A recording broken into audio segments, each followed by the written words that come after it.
OraCast is crazy awesome, but are you ready for it?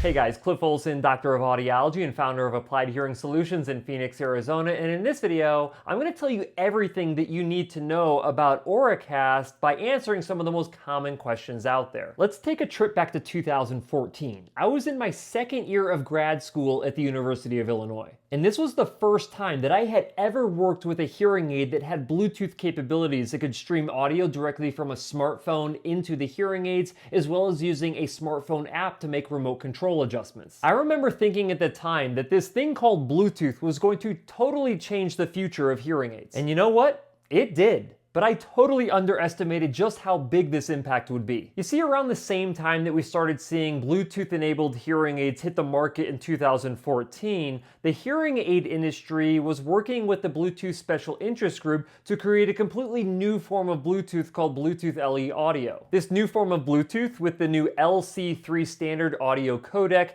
was designed to have better sound quality, lower battery drain, better range and stability, and be able to broadcast audio to multiple devices at the same time. And 10 years after I fit my very first pair of Bluetooth-enabled hearing aids, we're now starting to see glimpses of what this new form of Bluetooth LE audio is capable of. But perhaps the most exciting feature made possible by this new form of Bluetooth is OraCast broadcast audio. And one of the reasons why OraCast is so exciting is because it's not just for individuals with hearing loss, it's for everybody. However, not a lot of people are even aware of what OraCast is or how it works. So I'm going to walk you step by step through all the things that you need to know about OraCast so you know what it is and so you know how to use it. But before I do me a huge favor and click the like button. It really helps out the channel. And if you're not yet subscribed to the channel with notifications turned on, go ahead and do that as well. It's greatly appreciated. And a huge shout out to Oticon for sponsoring today's video, but more on them in a little bit. So what is OraCast? OraCast is a new form of wireless broadcast audio made possible by Bluetooth LE audio. And it's totally going to change how you hear in a public venue and how well you hear from your personal electronic devices. Think of it like this. You go to a Broadway show and the actors up on the stage are doing their thing, but you're sitting there in the audience and you can't understand a single thing that they're saying. So you end up trying to follow along based on the context of what's happening up on the stage and by looking at body language, but by the time the Broadway show is over, you have no freaking clue what it was about. But what if there was a way to take the voices of the actors up on the stage and have their voices go directly into your hearing aids or your wireless earbuds? Well, that is exactly what OraCast will be able to do. Public venues like live performance theater, sports bars, churches, or movie theaters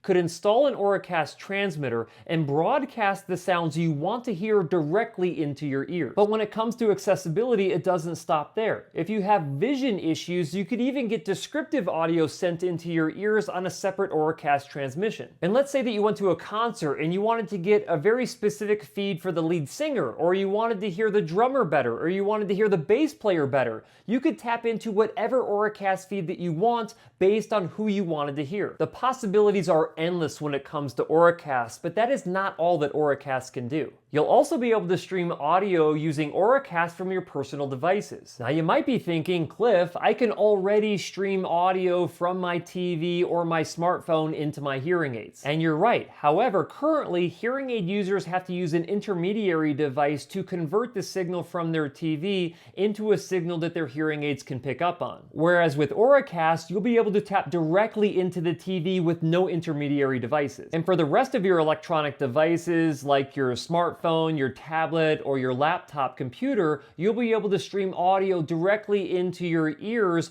with lower battery drain and higher sound quality. What is required to use OraCast? In order to use OraCast, you need a few things. Number one, you need a device that broadcasts an OraCast signal. If you're in a public venue, they'll have an OraCast transmitter installed that is broadcasting. With your TV, laptop, desktop, smartphone, or tablet, you need one of those devices that has OraCast broadcast capabilities. And these devices are becoming more and more common. By 2027, estimates expect that there will be nearly 3 billion devices worldwide that use Bluetooth LE audio. Number two, you need ear-worn devices that have Bluetooth version 5.2 with Bluetooth LE audio and OraCast. I'm talking earbuds, headphones, or even hearing aids like the Oticon Intent and Oticon Zeal hearing hearing aids from Oticon, today's video sponsor. The Oticon Intent Mini Right and Mini BTE, as well as the Oticon Zeal hearing aids, are all equipped with Bluetooth LE audio and OraCast capabilities. And these were the first hearing aids that I got to experience OraCast firsthand. I actually traveled all the way out to Denmark to Oticon headquarters to get the full OraCast experience, streaming audio directly from a TV, and better yet, streaming audio from a broadcast signal directly into my Oticon hearing aids from nearly a building away. And the sound quality was amazing, and I'm not just saying that because they were playing one of my videos through the broadcast. It was at that moment that I knew OraCast was going to completely change the future of accessibility for not just individuals with hearing loss, but anybody who wants to hear better. But you do need a third thing, and that's a device that can actually tap you into an OraCast broadcast signal so you can stream it directly into your ears. This is what trips most people up.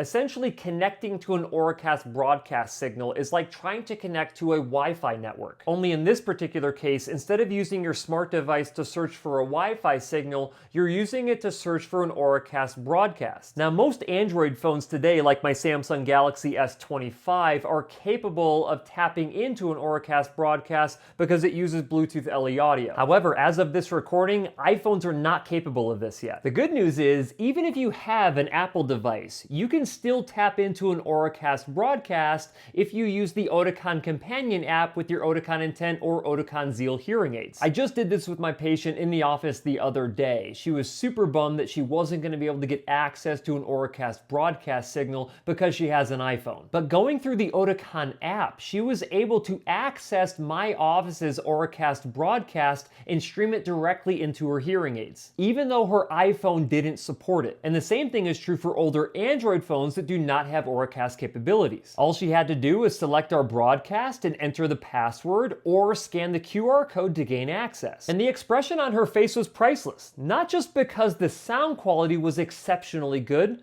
but because she was shocked that Oticon was willing to go the extra mile to make sure that iPhone users actually had access to OraCast. But it gets a little bit more complicated here. Apparently, the sampling frequency for consumer electronic devices, as recommended by the Bluetooth Special Interest Group, is 24,000 Hz. But some TV companies decided to go rogue and make their sampling frequency 48,000 Hz. They did this in an attempt to make their audio higher fidelity. The problem is, if you're using hearing aids, headphones, or earbuds that are using the recommended 24,000 Hz sampling frequency, they are not going to be compatible with this 48,000 Hz sampling frequency from the TV companies. Thank goodness Oticon thought of this too, because the Oticon app allows the Oticon hearing aids to do a downsampling of this frequency. So it can actually take this 48,000 Hz sampling frequency and reduce it down back to 24,000 Hz so your Oticon hearing aids are compatible with more devices. Okay, so now that you know what OraCast is, what you need to use OraCast, and how to activate it, let's talk about the future of OraCast. Nobody can predict the future, especially me. But here's what I expect to happen when it comes to the adoption of OraCast. Like I showed you before, there are already consumer electronic devices out there that support Bluetooth LE audio and OraCast. This will become more and more common as electronics companies continue to try to stay in line or ahead of the competition. However, the adoption of OraCast transmitters inside of public venues is going to be much slower. Currently, there are only a handful of public venues that even have OraCast